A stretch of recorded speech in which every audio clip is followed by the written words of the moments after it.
ಓದು ಮನುಷ್ಯನ ಭವಿಷ್ಯವನ್ನು ರೂಪಿಸುತ್ತೆ, ಹೌದು. ಅದರ ಜೊತೆಗೆ ಜ್ಞಾನ ಇದ್ದರೆ, ಬುದ್ಧಿ ಇದ್ದರೆ ಅದಕ್ಕಿಂತಲೂ ಹೆಚ್ಚಿನ ಪ್ರಮಾಣದಲ್ಲಿ ಯಶಸ್ಸು ಸಾಧಿಸಬಹುದು ಅನ್ನೋದಕ್ಕೆ ಶಾಮನೂರು ಶಿವಶಂಕರಪ್ಪ ನಿದರ್ಶನವಾಗಿ ನಿಲ್ತಾರೆ. ಒಬ್ಬ ಸಣ್ಣ ಉದ್ಯಮಿಯಾಗಿ ಆರಂಭವಾದಂಥ ಅವರ ಜರ್ನಿ ಒಂದು ಸಾಮ್ರಾಜ್ಯವನ್ನು ಸ್ಥಾಪಿಸೋದಿದೆಯಲ್ಲ, ಸಾಮ್ರಾಜ್ಯವನ್ನು ಕಟ್ಟೋದಿದೆಯಲ್ಲ, ಒಂದು ಸುದೀರ್ಘ ಹಾದಿಯನ್ನು ಸವಿಸೋದಿದೆಯಲ್ಲ, ಅದು ಶಾಮನೂರು ಶಿವಶಂಕರಪ್ಪ ಅಂಥವ್ರಿಗೆ ಮಾತ್ರ ಸಾಧ್ಯ ಅಂತ ಕಾಣಿಸುತ್ತೆ. ಒಬ್ಬ ಉದ್ಯಮಿಯಾಗಿಯೂ ಕೂಡ ಒಂದು ಅತ್ಯುನ್ನತ ಯಶಸ್ಸನ್ನು ಕಂಡಂಥವರು ಶಾಮನೂರು ಶಿವಶಂಕರಪ್ಪ. ರಾಜಕಾರಣಿಯಾಗಿಯೂ ಕೂಡ ನೇರ ಮತ್ತು ನಿಷ್ಠುರವಾದಿ ಅಂತ ಅನ್ನಿಸ್ಕೊಂಡಂಥವರು. ರಾಜ್ಯ ಆಗದ ವ್ಯಕ್ತಿತ್ವ, ಪಕ್ಷದ ಚೌಕಟ್ಟನ್ನು ಮೀರಿ ಸತ್ಯವನ್ನು ನುಡಿಯುವಂಥ ಎದೆಗಾರಿಕೆಯನ್ನು ಹೊಂದಿದ್ದಂಥ ವ್ಯಕ್ತಿ. ಪಕ್ಷ, ಸೀನಿಯರ್ಸು, ಪಕ್ಷ ಅಥವಾ ನಾಯಕರು ಏನಾದ್ರು ಹೇಳ್ಬೋದೇನೋ, ಏನಾದ್ರು ಮಾತಾಡ್ಬೋದೇನೋ, ಇಲ್ಲ. ಇದ್ದಿದ್ದನ್ನು ಇದ್ದ ಹಾಗೆ ನೇರವಂತಿಕೆಯನ್ನು ಉಳಿಸಿಕೊಂಡಿದ್ದರು. ಅದರ ಜೊತೆಗೆ ಪ್ರಾಮಾಣಿಕವಾಗಿ ಜನಸೇವೆಯಲ್ಲೂ ಕೂಡ ತೊಡಗಿಕೊಂಡಿದ್ದರು. ಅವರ ಬದುಕೇ ಒಂದು ಸಾಧನೆಯ ರೀತಿಯಲ್ಲಿದೆ. ಶಾಮನೂರು ಶಿವಶಂಕರಪ್ಪ ಬರೀ ಓದಿದ್ದು PUC ವರೆಗೆ ಮಾತ್ರ ಅಂತ ಇದ್ದರೂ ಕೂಡ ಇಡೀ ದಾವಣಗೆರೆ ಮಾತ್ರ ಅಲ್ಲ, ದಾವಣಗೆರೆಯ ಸುತ್ತಮುತ್ತ ಇರುವಂಥ ಅನೇಕ ಜಿಲ್ಲೆಗಳ ಯುವಕರು, ವಿದ್ಯಾರ್ಥಿಗಳಿಗೆ ಬಾಪೂಜಿ ವಿದ್ಯಾಸಂಸ್ಥೆಯ ಮೂಲಕ ಜ್ಞಾನಾರ್ಜನೆ, ಶಿಕ್ಷಣವನ್ನು ನೀಡುವಂಥ ಕೆಲಸವನ್ನು ಮಾಡ್ತಾ ಇದ್ದಾರೆ. ಅನೇಕ ಸಂಘ ಸಂಸ್ಥೆಗಳನ್ನು, ಅನೇಕ ಶಿಕ್ಷಣ ಸಂಸ್ಥೆಗಳನ್ನು ಕಟ್ಟಿದ್ದಾರೆ. ಸೊ ಅದರ ಮೂಲಕ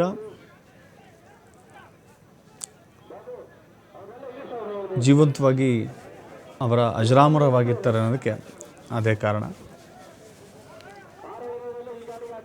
ಶಾಮನೂರು ಶಿವಶಂಕರಪ್ಪ ಅವರು 94ರಿಂದ ಆರಂಭ ಮಾಡಿದಂಥ ಜರ್ನಿ, ಕೊನೆಗೆ ತೋಟಗಾರಿಕಾ ಸಚಿವರಾಗಿರ್ತಾರೆ.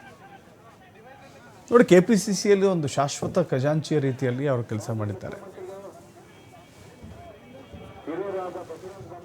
ಅನೇಕ ಹುದ್ದೆಗಳನ್ನು ಅಲಂಕರಿಸಿದಂಥ ಅವರು ಚಿತ್ರದುರ್ಗ, ದಾವಣಗೆರೆ ಅವಿಭಜಿತ ಜಿಲ್ಲೆಯ ಅಧ್ಯಕ್ಷರಾಗಿ ಕೆಲಸ ಮಾಡಿದ್ದಾರೆ. ಚಿತ್ರದುರ್ಗ, ದಾವಣಗೆರೆ ವಿಭಜನೆಗೂ ಮೊದಲು ಅವರು ಜಿಲ್ಲಾ ಮಟ್ಟದಲ್ಲಿ ತಮ್ಮದೇ ಆದಂಥ ಛಾಪನ್ನು ಮೂಡಿಸಿದಂಥವರು. ಅವರ ಪುತ್ರ SS ಮಲ್ಲಿಕಾರ್ಜುನ್ ಕೂಡ ಶಾಸಕರಾಗಿ ಈಗ ಸಿದ್ದರಾಮಯ್ಯ ಸಂಪುಟದ ಸಚಿವರಾಗಿದ್ದಾರೆ. ಮತ್ತೊಂದು ಕಡೆ ಅವರ ಸೊಸೆ SS ಮಲ್ಲಿಕಾರ್ಜುನ ಅವರ ಪತ್ನಿ ಪ್ರಭಾ ಮಲ್ಲಿಕಾರ್ಜುನ್ ಕೂಡ ಸಂಸದರಾಗಿದ್ದಾರೆ. ಅಲ್ಲಿಗೊಂದು ಪಾರುಪತ್ಯ, ಶಾಮನೂರು ಅನ್ನೋ ಒಂದು ಬ್ರ್ಯಾಂಡ್ ಇದೆಯಲ್ಲ, ಅದೊಂದು ಪಾರುಪತ್ಯ. ಅದು ಆ ಪಾರುಪತ್ಯವನ್ನು, ಆ ಲೆಗಸಿಯನ್ನು ಕಂಟಿನ್ಯೂ ಮಾಡಿದ್ದಾರೆ. ಇನ್ನು ಅವರು ಅಪಾರ ಸಂಖ್ಯೆಯ ಅಭಿಮಾನಿಗಳನ್ನು ಹೊಂದಿದ್ದಾರೆ. ಜಾತಿ ಭೇದ ಭಾವ ಖಂಡಿತ ಅವರ ಹತ್ರ ಇರಲಿಲ್ಲ. ಜೊತೆಗೆ ಅವರು ಅತಿ ಹೆಚ್ಚು ಸಮುದಾಯದ ಪರ ಒಲವನ್ನು ಹೊಂದಿದ್ದರೂ ಕೂಡ, ವೀರಶೈವ ಲಿಂಗಾಯತರ ಪರ ಸಾಕಷ್ಟು ಒಲವನ್ನು, ಸಮುದಾಯದ ಬಗ್ಗೆ ಪ್ರೀತಿಯನ್ನು, ಗೌರವವನ್ನು ಹೊಂದಿದ್ದರೂ ಕೂಡ ಬೇರೆ ಸಮುದಾಯದವರನ್ನು ಯಾವ ಕಾರಣಕ್ಕೂ ಕೂಡ ದ್ವೇಷ ಮಾಡ್ತಾ ಇರಲಿಲ್ಲ. ಬೇರೆ ಸಮುದಾಯದ ನಾಯಕರ ಜೊತೆಯೂ ಕೂಡ ಅಷ್ಟೇ ಅನ್ಯೋನ್ಯವಾಗಿ ಇದ್ದರು.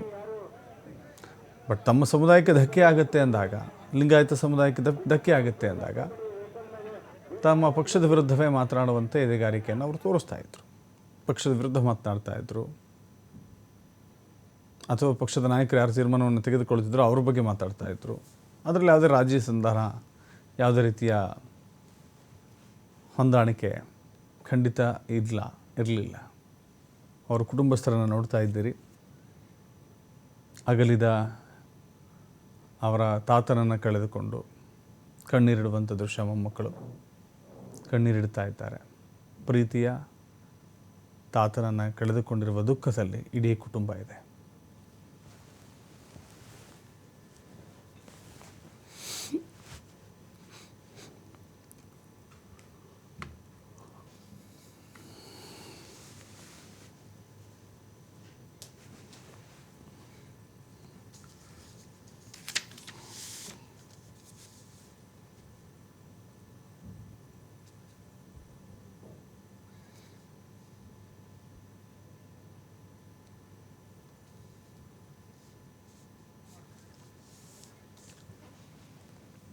ಮತ್ತಷ್ಟು ಮಾಹಿತಿ ನಮ್ಮ ಪ್ರತಿನಿಧಿ ಶಿವಕುಮಾರ್ ನೀಡ್ತಾರೆ. ಶಿವಕುಮಾರ್, ಈಗ ಮುಖ್ಯಮಂತ್ರಿಗಳು ತೆರಳಿದ್ದಾರೆ. ಬಹುತೇಕ ಅವರು ಒಂದು ಅರ್ಧ ಗಂಟೆ ಒಳಗಾಗಿ ಅಲ್ಲಿಗೆ ತಲುಪ್ತಾರೆ ಅಂತ ಕಾಣಿಸುತ್ತೆ. ಅವರ ಸಂಪುಟದಲ್ಲಿ ಕೆಲಸ ಮಾಡಿದಂಥವರು ಹಿರಿಯ ಕಾಂಗ್ರೆಸ್ ನಾಯಕರು ಅವರ ಸಭೆಯಲ್ಲಿ ಅಥವಾ ಅಂತಿಮ ಯಾತ್ರೆಯಲ್ಲಿ ಪಾಲ್ಗೊಳ್ತಾರೆ, ಅಂತಿಮ ದರ್ಶನವನ್ನು ಪಡೆದುಕೊಳ್ತಾರೆ ಅಂತ ಕಾಣಿಸುತ್ತೆ. ಇವತ್ತು ಏನೆಲ್ಲ ಸಿದ್ಧತೆಗಳು ಈಗ ದಾವಣಗೆರೆಯಲ್ಲಿ ಸಾಗ್ತಾ ಇದ್ದಾವೆ, ಜೊತೆಗೆ ಅಂತಿಮ ಸಂಸ್ಕಾರಕ್ಕೆ 15 ಕಿಲೋಮೀಟರ್ ಒಂದು ಯಾತ್ರೆ ಇದೆಯಲ್ಲ, ಆ ಯಾತ್ರೆಯ ಮೂಲಕವೂ ಕೂಡ ತೆರಳುತ್ತಾ ಇದ್ದಾರೆ. ಈಗ ಎಲ್ಲ ಸಿದ್ಧತೆಗಳು ಸಾಗ್ತಾ ಇದೆಯಾ? ದಶರಥ ಹಿರಿಯ ಕಾಂಗ್ರೆಸ್ ಶಾಸಕರಾಗಿರುವಂತ ಶಾಮನೂರು ಶಿವಶಂಕರಪ್ಪ ಅವರ ಅಂತ್ಯ ಸಂಸ್ಕಾರಕ್ಕೆ ಈಗ ಅಂತಿಮ ಹಂತದ ತಯಾರಿಗಳು ನಡೀತಾ ಇದೆ. ಬೆಳಿಗ್ಗೆ ಅವರ ನಿವಾಸದಲ್ಲಿ ಪಾರ್ಥಿವ ಶರೀರದ ದರ್ಶನಕ್ಕೆ ವ್ಯವಸ್ಥೆಯನ್ನ ಮಾಡಲಾಗಿದ್ದು, ಅವರ ಬಂಧು ಬಾಂಧವರು, ಕುಟುಂಬ ಸದಸ್ಯರು ಹಾಗೆ ಅವರ ಬೆಂಬಲಿಗರು ಅಲ್ಲಿ ಅಂತಿಮ ದರ್ಶನವನ್ನ ಪಡೆದಿದ್ರು. ನಂತರ ದಾವಣಗೆರೆಯ ಹೈಸ್ಕೂಲ್ ಮೈದಾನದಲ್ಲಿ ಪಾರ್ಥಿವ ಶರೀರವನ್ನ ಮೆರವಣಿಗೆ ಮೂಲಕ ತರಲಾಗಿತ್ತು. ಅಲ್ಲಿಯೂ ಕೂಡ ಇಲ್ಲಿಯವರೆಗೆ ಅಂತಿಮ ಪಾರ್ಥಿವ ಶರೀರದ ದರ್ಶನಕ್ಕೆ ವ್ಯವಸ್ಥೆಯನ್ನ ಮಾಡಲಾಗಿತ್ತು. ರಾಜಕೀಯ ಗಣ್ಯರು ಮೈದಾನದಲ್ಲಿ ಅವರ ಪಾರ್ಥಿವ ಶರೀರದ ದರ್ಶನವನ್ನ ಪಡೆದಿದ್ದಾರೆ. ಬಸವರಾಜ ಬೊಮ್ಮಾಯಿ ಇರ್ಬೋದು, ಬಿಜೆಪಿ ರಾಜ್ಯಾಧ್ಯಕ್ಷ ವಿಜಯೇಂದ್ರ, ಸಚಿವ ಕೃಷ್ಣ ಬೈರೇಗೌಡ, ಪರಮೇಶ್ವರ್, ಪ್ರಿಯಾಂಕ್ ಖರ್ಗೆ ಸೇರಿದಂತೆ ಹಲವು ಸಚಿವರು, ಶಾಸಕರು ಈಗಾಗಲೇ ಅವರ ಅಂತಿಮ ದರ್ಶನವನ್ನ ಪಡೆದಿದ್ದಾರೆ. ಈಗ ಹೈಸ್ಕೂಲ್ ಮೈದಾನದಿಂದ ಅವರ ಕಲ್ಲೇಶ್ವರ ಮಿಲ್ಸ್ಗೆ ಮೆರವಣಿಗೆ ಮೂಲಕ ಈಗ ಪಾರ್ಥಿವ ಶರೀರವನ್ನ ಕೊಂಡೊಯ್ಯಲಾಗ್ತಾ ಇದೆ. ಮೆರವಣಿಗೆಯ ಮೂಲಕ ನೂರಾರು ಅಭಿಮಾನಿಗಳು, ಅವರ ಕುಟುಂಬದ ಸದಸ್ಯರು ಕೂಡ ಈ ಒಂದು ಮೆರವಣಿಗೆಯಲ್ಲಿ ಪಾಲ್ಗೊಂಡಿದ್ದಾರೆ. ಸಂಜೆ 5:30ಕ್ಕೆ ಕಲ್ಲೇಶ್ವರ ಮಿಲ್ಸ್ನ ಆವರಣದಲ್ಲೇ ಅವರ ಅಂತ್ಯಕ್ರಿಯೆ ನಡೆಯಲಿದೆ. ಅದಕ್ಕೆ ಬೇಕಾದಂತ ಅಂತಿಮ ಸಿದ್ಧತೆಗಳನ್ನು ಕೂಡ ಕುಟುಂಬ ಸದಸ್ಯರು ಮಾಡಿಕೊಂಡಿದ್ದಾರೆ. ಸರ್ಕಾರಿ ಗೌರವಗಳೊಂದಿಗೆ ಅವರ ಅಂತ್ಯ ಸಂಸ್ಕಾರ ನಡೆಯಲಿದೆ. ಈಗಷ್ಟೇ ಬೆಳಗಾವಿಯಲ್ಲಿ ವಿಧಾನಸೌಧದ ಕಲಾಪದಲ್ಲಿ ಭಾಗಿಯಾಗಿದ್ದಂತ ಮುಖ್ಯಮಂತ್ರಿಗಳು ಕೂಡ ದಾವಣಗೆರೆ ಕಡೆಗೆ ಪ್ರಯಾಣವನ್ನ ಬೆಳೆಸಿದ್ದಾರೆ ಹೆಲಿಕಾಪ್ಟರ್ ಮೂಲಕ. ಅವರಿಗೆ ಸಚಿವರುಗಳು ಕೂಡ ಸಾಥನ್ನ ಕೊಟ್ಟಿದ್ದಾರೆ. ದಾವಣಗೆರೆಯಲ್ಲಿ ಕಲ್ಲೇಶ್ವರ ಮಿಲ್ಸ್ ನ ಬಳಿ ಮುಖ್ಯಮಂತ್ರಿಗಳು ಕೂಡ ಅಂತಿಮ ದರ್ಶನವನ್ನ ಪಡೆಯಲಿದ್ದಾರೆ. ನಂತರ ಅಂತ್ಯಕ್ರಿಯೆಯಲ್ಲಿ ಕೂಡ ಸಿದ್ದರಾಮಯ್ಯ ಅವರು ಭಾಗಿಯಾಗಲಿದ್ದಾರೆ. ಸಂಜೆ 5:30ಕ್ಕೆ ಅಂತ್ಯ ಸಂಸ್ಕಾರವನ್ನ ಮಾಡೋದಕ್ಕೆ ಈಗ ಸಮಯವನ್ನು ಕೂಡ ನಿಗದಿ ಮಾಡಲಾಗಿದೆ. ಕುಟುಂಬ ಸದಸ್ಯರು, ರಾಜಕಾರಣಿಗಳು, ಗಣ್ಯರು, ಅವರ ಬೆಂಬಲಿಗರು, ಸಮುದಾಯದ ಮುಖಂಡರುಗಳು ಈ ಒಂದು ಅಂತ್ಯಕ್ರಿಯೆಯಲ್ಲಿ ಭಾಗಿಯಾಗ್ತಾ ಇದ್ದಾರೆ. ಲಿಂಗಾಯತ ಸಂಪ್ರದಾಯದ ಪ್ರಕಾರ ಅವರ ಅಂತ್ಯ ಸಂಸ್ಕಾರವನ್ನು ಕೂಡ ನಡೆಸಲಾಗತ್ತೆ. ಈಗ ಹೈಸ್ಕೂಲ್ ಮೈದಾನದಿಂದ ಕಲ್ಲೇಶ್ವರ ಮಿಲ್ಸ್ ಕಡೆ ಈಗ ಮೆರವಣಿಗೆ ಸಾಗ್ತಾ ಇದೆ. Dasharath, yes, thank you Shivakumar ನಿಮ್ಮೆಲ್ಲ ಮಾಹಿತಿಗೆ.